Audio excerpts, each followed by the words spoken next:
ரொம்ப மகிழ்ச்சி. அதாவது இது வந்து தேங்க்ஸ் கிவிங் மீட்டிங்னா, நீங்கள் இது வரைக்கும் எங்களுக்கு கொடுத்த ஆதரவுக்கு மட்டும் இல்லை, இனிமேல் இந்த படத்துக்கு கொடுக்க போகிற ஆதரவுக்கும் சேர்த்து தான். ஏன்னா இந்த படம் இன்னும் தியேட்டரில் நல்லா அதோட பர்ஃபார்மன்ஸ் பண்ணிக்கிட்டு இருக்குது. அது நீங்கள் இன்னும் எப்படி இது வரைக்கும் வந்ததுக்கு உங்களோட பங்கு எப்படி இருந்துச்சோ அதே மாதிரி திரும்பவும் தொடரணும் அப்படிங்கிறது தான் இந்த தேங்க்ஸ் கிவிங் மீட்டிங்கோட இதுன்னு நினச்சிக்கிறேன் நான். ஏன்னா இது வந்து எனக்கு ஒரு நம்பிக்கை இருக்குது, இன்னும் ஒரு நம்பர் என்ன சார் வரும்னு. முதல்ல இந்த வாய்ப்பு கொடுத்த டைரக்டருக்கு நன்றி. ஏன்னா அவர் பேரை விட்டுட்டோன்னா ரொம்ப கஷ்டம்.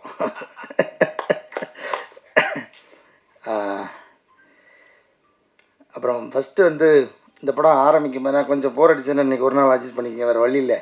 இன்றைக்கி ஷூட்டிங் லீவ் போட்டு தான் வந்திருக்கேன். மற்ற படத்துலலாம் எஸ்கேப் ஆகிடுவேன், இதில் விட மாட்டேன்ட்டாங்க, கண்டிப்பாக வந்தே ஆகணும்னு சொன்னதுனால. ஃபஸ்ட்டு அபிஷேக் ராஜா, அவர் மூலமாக தான் எனக்கு டைரக்டர் தெரியும், அங்கேருந்து தான் ஆரம்பிக்குது. ஸோ அபிஷேக் ஒரு நாள் கதை கேட்க சொல்லி, அது ஏற்கனவே சொல்லிட்டேன் நினைக்கிறேன். அந்த கதையை கேட்டுட்டு அதுக்கப்புறம் கதையை கேட்குறதுக்கு முன்னாடி முதல்ல டைரக்டரை பற்றி சொன்னார், அப்புறம் அந்த கதையை பற்றி சொன்னார், அந்த கதாபாத்திரத்தை பற்றி சொன்னார். அது எங்கள் அப்பா மாதிரி இருந்துச்சு. சரி, இதோட நமக்கு ஒரு நல்ல வாய்ப்பு இது கிடைக்க போகிறதில்ல, நம்ம அவர் கூட வாழ்ந்ததுக்கு அவராக வாழறதுக்கு ட்ரை பண்ணணும் அப்படின்னு சொல்லி இதுதான் அந்த ரோலை பண்ண முடிஞ்சது. நெருக்கமாக இன்றைக்கி எல்லோரும் இந்த படம் சம்மந்தமாக எந்த மேடையிலையும் எங்கேயுமே வந்து நான் வந்து அழுதுடவே கூடாதுன்றதில் ரொம்ப கான்சியஸாக இருந்தேன். இது இப்போ வரைக்கும் மெயின்டைன் பண்ணிட்டேன், இனிமேலும் மெயின்டைன் பண்ண நினைக்கிறேன். ஏன்னா இது ஆடியன்ஸ் வந்து பயங்கரமாக உள்ள இதை ஊடுருவி பார்த்தாங்கன்றதை நான் வந்து தேட்டருக்குள்ளே நாங்கள் போகும்போது பார்த்தோம். அந்த மொதல் ஷோ தேட்டர் விசிட் போனப்போ என்னை கட்டி பிடிச்சிட்டு ஒருத்தர் லிட்டரலாக என்னோடய சட்டை பின்னாடி நனைஞ்சிச்சு, அவ்வளோ நேரம் அழுதார். அப்புறம் என்னோடய ரொம்ப நெருங்கிய நண்பர் டாக்டர் முருகேஷ் பாபு, ஒரு டைரக்டர் ஆகிட்டார், ஒரு படம் ரிலீஸ் ஆக போகுது, அவரும் இந்த சம்பவத்தை பண்ணார். இந்த மாதிரி என்றைக்கும் இல்லாத ஆடியன்ஸ் நேரடியாக நம்ம போய் பார்த்ததில் இருந்துச்சு. நம்ம வேறு எதுவுமே பண்ணல, அந்த ரோல் ஓரளவுக்கு அது ஜெனுவனாக பண்ணதுக்கு ட்ரை பண்ணோம். அது வந்து இவ்வளோ பெரிய இம்பேக்ட் க்ரியேட் பண்ணணும்னு எனக்கு தெரியாது. இது ரொம்ப ஃபஸ்ட் டைம் எனக்கு இந்த மாதிரியான உணர்வுகள் வந்து சேர்ந்துச்சு. அதாவது ஒரு கண்ணீரை பதிலாக சொல்கிறது. அப்புறம் வந்து இந்த ஆர்ட்டில் மட்டும்தான் அழுகை கூட ரசிக்க முடியும். அது வந்து சினிமாக்காரங்க நடிகர்களுக்கு அவர் கிடைச்ச பெரிய ஒரு வரம். வேறு எந்த ஒரு துறையிலையும் ஒருத்தர் அழுகிறத ரசிக்கவே முடியாது, இதில் மட்டும் ரசிக்க முடியும். அது வந்து எனக்கு கிடைச்ச ஒரு பெரிய, எல்லோரும் கேட்பாங்க உங்களுக்கு மறக்க முடியாத பாராட்டுதுன்னு. இந்த படத்தில் கிடைச்ச அந்த நேரடி அந்த கண்ணீர் மல்க பாராட்டெல்லாம் இருக்குல்ல, அது வாழ்க்கையிலே மறக்க மாட்டேன் நான். அப்புறம் ஈபி இந்த படத்தை 2 ஈபி வந்து ஒரு மாட்டு வண்டிக்கு எப்படி 2 மாடோ, மோனிகா, அதுக்காக அவங்க மாடுன்னு சொல்கிறேன், தப்பாக நினச்சிக்காதீங்க. ஷான் மோனிகா 2 பேரும் தான் அந்த வண்டியை கட்டி இழுத்துட்டு போனாங்க. அவங்களோட உழைப்பு மாடு மாதிரி இருந்தது. அதாவது மாடை சாதாரணமாக இடம் போடக்கூடாது, மனிதர்களோட வந்து பல காலமாக பல தொன்று தொட்டு வரலாற்று சிறப்பு மிக்கது. மனிதர்களோடு சேர்ந்து மனிதர்களோட வயிற்று பசி ஆற்றுறதுல ஆரம்பித்து இன்றைக்கி வரைக்கும் மானோட உழைப்பு வந்து தவிர்க்க முடியாதது. அந்த மாதிரியான ஒரு உழைப்பு நீங்கள் கொடுத்துருந்தீங்க, உங்கள் 2 பேருக்கும் ரொம்ப நன்றி. அப்புறம் வந்து எல்லா இடத்துலையுமே அவரை மறந்துடுறோம் ரூபன், ஏன்னா அவர் பின்னாடி இருந்து ஒர்க் பண்ணதுனால அவர் முகமே தெரிய மாட்டேங்குது. ஆனால் காதில் அவரோட ஒர்க்கு கேட்டுக்கிட்டே இருக்குது. ஏன்னா ஒவ்வொரு தேட்டரில் ரிப்பீட் பார்க்கும்போது எனக்கு தெரிஞ்சு இந்த படம் நான் நிறையா ஷோ பார்த்துட்டு நினைக்கிறேன். நடித்ததில் அதிக நம்பர் பார்த்தது கார்கி, அதுக்கப்புறம் இந்த படம். போகிற ஷோலாம் அந்த ரிசல்ட்டுக்காக மட்டும் போய் லாஸ்ட்டில் எட்டி பார்க்காம முழு படமும் உட்காந்து பார்த்தோம். ஒரு மாதிரி நல்ல எக்ஸ்பீரியன்ஸாக இருந்துச்சு. இது ரூபன் வந்து எவ்வளோ நுணுக்கமாக வேலை பார்த்துருக்காருன்றது நம்ம வந்து அது திரும்ப பார்க்கும்போது தான் தெரியுது. அது எப்படி கதையோட ஒன்றி இருந்ததுனால நமக்கு முதல் தடவை அவ்வளோவா என்னால் கவனிக்க முடியல. திரும்ப பார்க்கும்போது தான் தனித்தனியாக அவங்க வேலையெல்லாம் வந்து ரொம்ப சிறப்பாக தெரிஞ்சுது. ரூபன் இந்த நேரத்தில் ஒரு மனமார்ந்த நன்றி தெரிவிச்சுக்கிறேன். அப்புறம் மியூசிக் பாலசாரங்கன், இன்றைக்கும் என்னோடய இன்ஸ்டாகிராமில் நிறைய பேர் கொலாப் பண்ணி விட்றாங்க. அதில் பெண்களோட கமெண்ட் இல்லாமல் பாலசாரங்கனுக்கு மட்டும் குறிப்பாக 2 வரி சேர்த்து வருது. அதுக்கப்புறம் தான் தெரியுது இவங்க எல்லாம் அவரோட கேர்ள் ஃப்ரெண்ட்ஸு. பிரியா, நல்லா கவனிச்சுக்க, நிறைய வந்துட்டுருக்கு. நான் வேறு ரெஃபரன்ஸ் எடுத்து வச்சுருக்கேன். ஆமாம் பல அனுப்பிச்சிட்றேன், பிரியாவுக்கு அனுப்பிச்சிட்றேன். என்னோடய ஒர்க்கு அபாரமானது. இதில் வந்து குறிப்பாக வந்து வடிவேல் சாருக்கு நன்றி சொல்லணும். அவர் வந்து அவர் நடிக்காத இன்னொரு படத்துக்கு குரல் கொடுத்து பாடியிருக்காரு. எங்களுக்கு அது ஒரு பெரிய, நாங்கள் ரொம்ப பெருமையாக அதை நினைக்கிறோம். அப்புறம் வந்து ஸ்னேகன் சார், லிரிக்ஸ் எழுதின ஸ்னேகன் சார், அப்புறம் வந்து எஸ்பி சரண் சார், அப்புறம் வந்து என்னோடய ரொம்ப ஃபேவரட்டான கேஜி இது விஜய் சார் அவர் வந்து உருகி பாடியிருந்தார் அந்த பாட்டு. ரொம்ப நன்றி உங்கள் இசை டீமுக்கு வந்து ரொம்ப நன்றி. அப்புறம் சத்யராஜ் சார் இந்த ரோல் அதான் நம்ம உள்ள சின்ன வயசில் பார்த்து பயந்து சிரித்து எல்லாமாவும் அவரை வந்து கொண்டாடியிருக்கோம். அவர் கூட எப்படியாவது நடிச்சிருந்த காம்பினேஷன் இல்லாத எனக்கு கொஞ்சம் வருத்தம் தான். எனக்கு கூப்பிட்டுருந்தா சுப்பிரமணியன் ரோல் கூட நடிச்சிருந்துருப்பேன் நான். எனக்கு அவ்வளோ பிடிக்கும். எனக்கு சுப்பிரமணியன் இந்த படத்தில் ரொம்ப ஃபேவரட்டான ஆக்டர் சுப்பிரமணியன். அவரை நான் வந்து நிறையா ஷூட்டிங்கில் பார்த்துருக்கேன். அவர் ஸ்க்ரீனில் அவரோட ப்ரெசன்ஸை நான் பார்த்ததில்லை. இந்த படத்தை சார் இதுக்காக ரொம்ப நன்றி சார். எனக்கு அந்த பாட்டிக்கு அந்த ரோல் கொடுத்ததுக்காகவும் இவர் சுப்பிரமணியம் அந்த ரோல் கொடுத்ததுக்காகவும் உங்களுக்கு ரொம்ப ரொம்ப நன்றி சார். ஏன் சார்பில் சாரி அவங்க சார்பில் நான் நன்றி தெரிவிச்சுக்கிறேன் சார். சத்யராஜ் சாருக்கு இந்த இடத்துல ரொம்ப ரொம்ப நன்றி. அப்புறம் கோ ஆர்டிஸ்ட்டு லிஸ்ட்டு இப்போ ஞாபகம் இருக்குது ஷெல்லி. அவங்க வந்து அதை இப்போ சொன்ன மாதிரி கையில் புக்கோடு வந்துடுவாங்க. நமக்கு அதுவே பதட்டமாக இருக்கும். அவங்க என்ன ரொம்ப தரவாகிட்டாங்கன்னா நம்ம கொஞ்சம் கேப் விட்டோன்னா அவங்க அடித்து ஸ்கோர் பண்ணிடுவாங்களேன்ற பதட்டத்திலேயே தரவங்களோட நடிக்கிற மாதிரி இருக்கும். அவர் சொன்ன மாதிரி டேரக்டர் வந்து சொன்னார், நான் ஃபஸ்ட்டு அவங்களோட பழகாததுனால ஒருவேளை இறுக்கமாக இருந்தேன் அப்படின்ற மாதிரி சொன்னார். அப்புறம் வந்து ஃப்ளாஷ்பேக் அப்புறமா ஷூட் பண்ணும்போது ரொம்ப இயல்பாக இருந்துச்சு அப்படின்னு சொன்னார். ரொம்ப அவங்களோட அந்த கணவன் மனைவியோட அந்யோன்யத்தை பார்க்க முடிஞ்சுன்னு சொன்னார். கணவன் மனைவி அந்நியனமாக இருக்கிற மாதிரி சீன் வச்சா தானே நீங்கள் பார்க்க முடியும். பட் எனிவே அவங்களோட ஒர்க் பண்ணது எனக்கு ரொம்ப ரொம்ப மகிழ்ச்சி. விஸ்வா வந்து பிகினர் மாதிரி இல்லாமல் ரொம்ப மெச்சோர்டாக ஆக்ட் பண்ணியிருக்கான். அவங்களுக்கு தெரியும் அந்த இயல்பு தன்மையில் ரொம்ப அற்புதமாக நடிச்சிருக்கான். உன்னுடைய வளர்ச்சிக்கு என்னுடைய பாராட்டுகளும் நன்றியும். ரோஷினி அவங்க வந்து நடிக்கும்போது எனக்கு காம்பினேஷனாக கொஞ்சம் கம்மியாக தான் இருந்துச்சு. பட் அந்த எங்கள் அப்பா வந்து எங்கள் அக்காவை ஆக்சுவலாக அப்படி கூடுவார். நான் அந்த இதை வந்து அவர்கிட்ட டைரக்டர்கிட்ட கொஞ்சம் அடம்பிடிச்சி அந்த டேர்ம் வந்து உள்ளே வச்சுட்டேன்.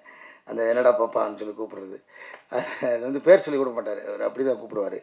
நான் ரோஷினி பார்க்காம அவர் ரோஷினி தான் அடிக்க போகிறாங்கன்னு தெரியும். அவங்கள மீட் பண்ணாமலே அந்த ஃபோன் கட் சீன் அதெல்லாமே எடுத்தாச்சு. அது வந்து ரொம்ப இம்பேக்ட்ஃபுல்லாக ஆனதுக்கு காரணம் ரோஷினியோட அந்த பக்கத்தில் இருந்த பர்ஃபார்மன்ஸு. அது ரொம்ப நன்றி ரோஷினி உங்களோட பங்களிப்புக்கு இந்த படத்துக்கு. அப்புறம் வந்து அண்ணன் நாங்கள் வந்து ஏன் கவுண்டர் ஐயான்னு சொல்லுவேன்னா 2-3 படம் நாங்கள் சேர்ந்து நடிச்சிருக்கோம். நீங்கள் என்ன வசனம் பேசினாலும் அதுக்கு ஒரு கவுண்டர் வச்சுக்கிட்டே இருப்பார். அந்த ஷார்ட்டு முடிகிறது அவர் மேலே தான் இருக்கணும். நீங்கள் விட்டு கொடுத்தா தான் உண்டு. ஏன்னா இப்படிக்கு அவர் தான் போடுவார். அந்த இப்படிக்கு போடுற வரைக்கும் சொல்லிக்கிட்டே இருப்பார். அதனால் நாங்கள் கடைசியில் விட்டு கொடுத்துருவோம். அது மாதிரி அதனால் கவுண்டர் ஏன்னு சொன்னால் வந்து ஒரு சின்ன போர்ஷனாக இருந்தாலும் எங்களுக்காக வந்து எங்கள் கூட சேர்ந்து நடித்து கொடுத்துருக்காரு. ரொம்ப நன்றி ஐயா, மகிழ்ச்சி. அப்புறம் வந்து கோஆர்டிஸ்டில் வரட்ட ஆனந்த் சார், அவர் சொன்ன மாதிரி அவர் எக்ஸ்பீரியன்ஸுக்கு ரொம்ப அசால்ட்டாக பண்ணிட்டார். பண்ணும்போது எங்களுக்கு உண்மையிலே அந்த எனக்கு அது ஏன்னா ஒரு கேஷுவலாக ஒரு ஃப்ரெண்டு கூட நடிக்கிறார்ன்ற மாதிரி தான் விட்டுட்டேன். அப்புறமா அது எல்லோரும் கோட் பண்ணி திரும்ப பேசும்போது அந்த கெயில் கேரக்டரு அப்படி சும்மா அப்படி வந்தாலும் பயங்கரமாக ரொம்ப லைவாக இருந்துச்சு. அப்படிலாம் நிறைய பேர் சொல்லும்போது ரொம்ப மகிழ்ச்சியாக இருந்துச்சு சார். உங்களை அனுபவத்தை எங்கள் கூட ஷேர் பண்ணிக்கிட்டதுக்காக ரொம்ப நன்றி sir. Thank you so much sir. Kids sir இல்லை ஓகே குழந்தைகள் அந்த குழந்தைகளாம் அடித்தாங்க தனுஷ் கார்த்திக், அப்புறம் குட்டி பாப்பா அவள் பேர் என்ன சார், சாக்ஷிதா ஓகே. அவங்க எல்லாமே வந்து சூப்பராக கோஆப்ரேட் பண்ணாங்க. தனுஷ் கார்த்திக்லாம் கோஆப்ரேட் பண்ணல, எங்களை வச்சு செய்வான். ஆனால் அதுதான் அந்த அந்த கேரக்டருக்கு ரொம்ப பொருத்தமாக இருந்துச்சு. ஏன்னா அதை திரும்ப நான் ரெக்கலெக்ட் பண்ணி பார்க்குறதுக்கு அவனோட முகம் எனக்கு ரொம்ப உதவுச்சு. ஏன்னா ஃபோன் நோண்டிகிட்டே இருக்கும்போது சின்ன வயசில் டிவி கூட பார்க்க விடாமல் மேலே புரண்டுக்கிட்டு இருக்கிறவர் அந்த சுட்டி பையனை அவன் ரொம்ப அழகாக கண்ணுக்கு தெரிஞ்சான். அது அவனை நம்ம மிஸ் பண்ணுறோன்ற ஒரு ஃபீல் இருந்துச்சு. இவனை நேரில் பார்க்கும்போது அவனை கனெக்ட் பண்ணும்போது அந்த ஃபீல் ஆட்டோமேட்டிக்காக வந்துச்சு. ஸோ இதுக்கெல்லாம் ஒரு கேஸ்டிங் வந்து ரொம்ப முக்கியம் நினைக்கிறேன். நடிகர்களுக்கு இன்னும் மற்ற நடிகர்களுக்கு கனெக்ட் பண்ணி நடிக்கிறதுக்கு அந்த கோ ஆர்டிஸ்ட்ன்றது ரொம்ப ரொம்ப முக்கியம் நினைக்கிறேன். சாம் சார் இன்னும் வரல, இன்றைக்கி வரல நினைக்கிறேன் இன்றைக்கி. ஆமாம், அவரும் நிறையா ஷேர் பண்ணிக்கிட்டார் அவரோட அனுபவங்களை. அவருக்கு ரொம்ப நன்றி. அப்புறம் நம்ம ஜார்ஜ் மாதிரி அண்ணன் அவரெல்லாம் கண்டிப்பாக பிஸியாக இருப்பார், தோது இருக்காது. அவரோட நடிக்கும்போது தான் நான் வந்து பெரிய கிரைம் பண்ணிட்டேன். ஒரு நாள் 6 மணியே ஆயிடுச்சு. கிரேஸ் டைமில் ஷூட்டிங் பண்ணிகிட்ருக்கோம். அந்த டிரைவிங் கற்றுக்கிறதுல அது வந்து முடிக்கவே முடியல. அது எனக்கு ஒரு தடவை சிரிப்பு வந்துச்சுன்னா திரும்ப அந்த இடத்துல ரொட்டீனாக எத்தனை தடவை அந்த ஷாட் எடுத்தாலும் திரும்ப திரும்ப சிரிப்பு வரும். அது வந்து அடக்கவே முடியாமல் வந்துக்கிட்டே இருந்துச்சு. அப்புறம் ஒரு இடத்து போல் டைரக்டர் வந்து ரொம்ப பொறுமையிலேருந்து வந்து சொல்லிட்டாரு, சார் அவ்வளோதான் லைட் போக போகுது, இந்த ஒரு தடவை எடுத்துக்கலாம், சிரிக்காம இருங்க அப்படின்னு பல்ல கடிச்சிட்டு அந்த ஷாட் நடிச்சுட்டு வந்தோம். ஜார்ஜ் மரியானனுக்கு ரொம்ப நன்றி. மற்ற யாராவது விட்டுருந்தா கூட நடித்த எல்லாருக்குமே ரொம்ப ரொம்ப நன்றி. அப்புறம் வந்து எஸ்ஆர் பிரபு சார் முக்கியமான பங்கு. அதாவது இந்த அதான் காசு வச்சுருந்தால் படம் எடுத்துடலாம். நல்ல ரைட்டிங் திறமைசாலியாக இருந்து எழுதியிருந்தால் நல்ல படமும் நல்ல கதையாகவும் வந்துடும், டைரக்ஷனும் பண்ணிடலாம், எல்லாம் ஓகே எடுத்துடலாம். எல்லாமே நல்ல படமாகவே இருந்திருக்கும்.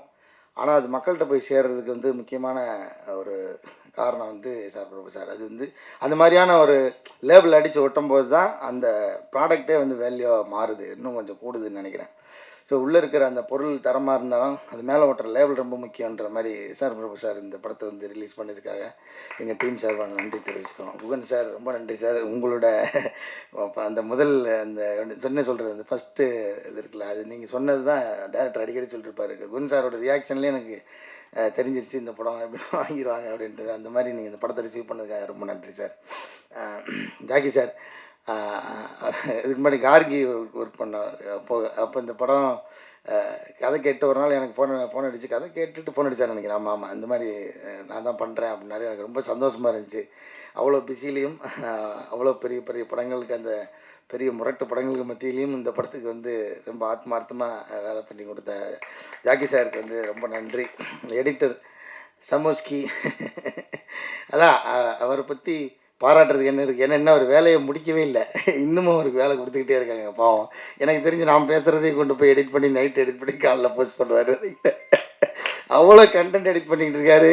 தியேட்டருக்கு நாங்கள் போகிற ஃபுட்டேஜெலாம் எடுத்து எடுத்து அனுப்பிக்கிட்டே இருக்கிறோம். அட்லி போட்டு சளைக்காமல் வேலை பார்த்துருக்காரு. அவர் செவத்து வாரமாக திருப்பி வச்சுட்டாங்க அவர் சிஸ்டத்தை வேறு எதையுமே பார்க்க முடியாது, சிஸ்டத்தில் பண்ணி தான் உட்காந்துருக்காரு. இப்போ வரைக்கும் கடின உழைப்பாளி. நீங்கள் வாங்கின சம்பளத்துக்கு மேலே தான் வேலை செஞ்சுருப்பீங்கன்னு நினைக்கிறேன். சதீஷ், உங்களுக்கு வாழ்த்துக்கள். ரொம்ப பெரிய இடம் இருக்குதுன்னு நினைக்கிறேன். நிறைய பேர் எடிட்டிங் வந்து கோட் பண்ணி சொன்னாங்க. அந்த வகையில் ரொம்ப மகிழ்ச்சி சதீஷ், நன்றி. அப்புறம் வந்து குழந்தைங்க நடித்தவங்க டிசைனர் நந்தினி, அவங்களையும் சொல்ல மறந்துட்டேன். ரொம்ப அதாவது அவங்களுக்கு ப்ரீவியஸாக ஒர்க் பண்ண படங்கள் எல்லாமே ரொம்ப பொருத்தமான ஒரு காஸ்டியூம் இருக்கும். அது எந்த வகையிலையும் இப்போ வந்து அது சரி ஓகே, அதை பற்றி டீட்டெயிலாக நம்ம படத்துக்கு எந்த வகையிலும் எங்கேயுமே வந்து அந்த காஸ்டியூம் வந்து துருத்திராமல் ரொம்ப இயல்பான அந்த கலர் என்ன சொல்கிறது, கலர் பலட் தானே அதில்க்குள்ளே ஆனந்தோடு சேர்ந்து அப்படி ஒரு சூப்பரான ஒரு ஒர்க் கொடுத்தாங்க. ரொம்ப இந்த படத்தோட அந்த உடை வந்து வடிவமைப்பு ரொம்ப இயல்பாக இருந்தது. இந்த படம் இயல்பாக இருந்ததுக்கும் ரொம்ப உறுதுணையாக இருந்துச்சு நினைக்கிறேன். நந்தினிக்கு ரொம்ப நன்றி. இந்த இடத்துல ஹரி, நம்ம ஹரி இங்கே அவர் வரல நினைக்கிறேன்ல. ஆமாம், அவர் இபி ஹரி அவரும் வந்து இந்த படத்துக்கு ஒரு முக்கியமான பில்லராக இருந்திருக்காரு. நிறையா ப்ராக்டிக்கலான சுச்சுவேஷனில் எங்களுக்கு ஷூட்டிங்கை நடத்தி கொடுத்தாரு. அவர்களுக்கும் ரொம்ப நன்றி.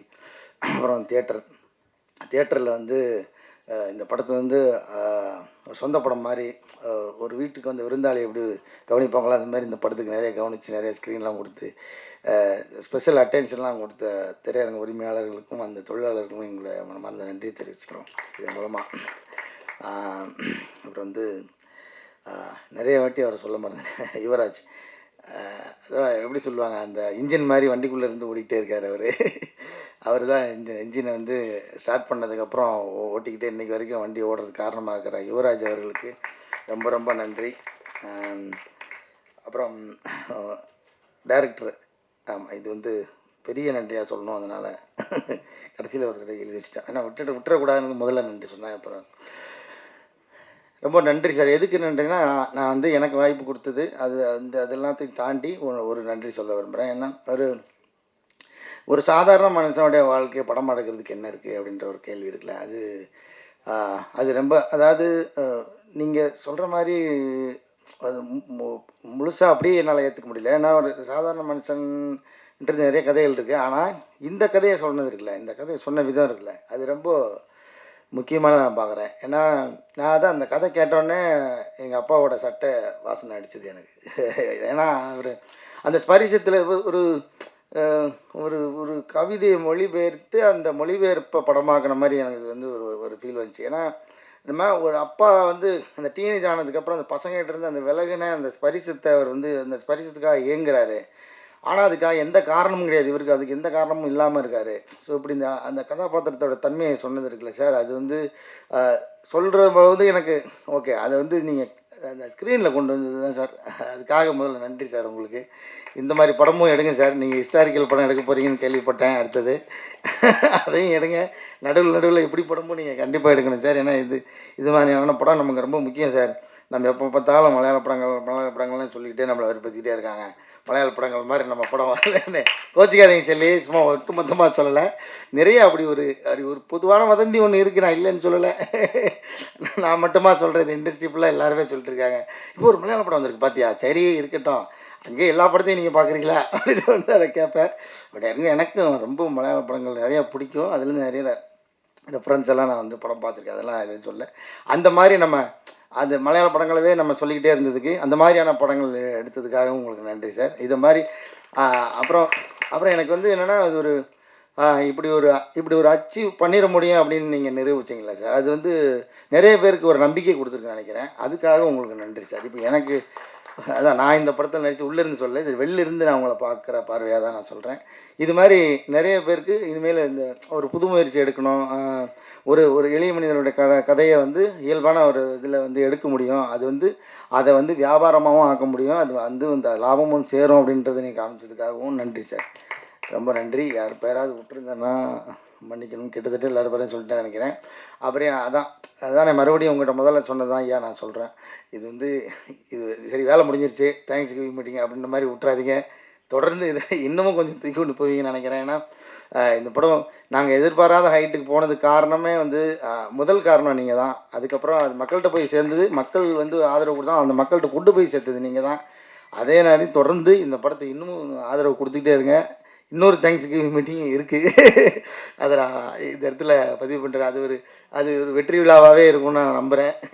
உங்களோட ஆதரவு தொடர்ந்து இருக்குன்னு கேட்டுக்கிட்டு விடைபெறேன். வேறு யாரையும் விட்டுட்டு நினைக்கிறேன். நன்றி. தேங்க்யூ ஸோ மச் ஐயா. அவ்வளோ நேரம் பொறுமையாக கேட்டதுக்காக நன்றி.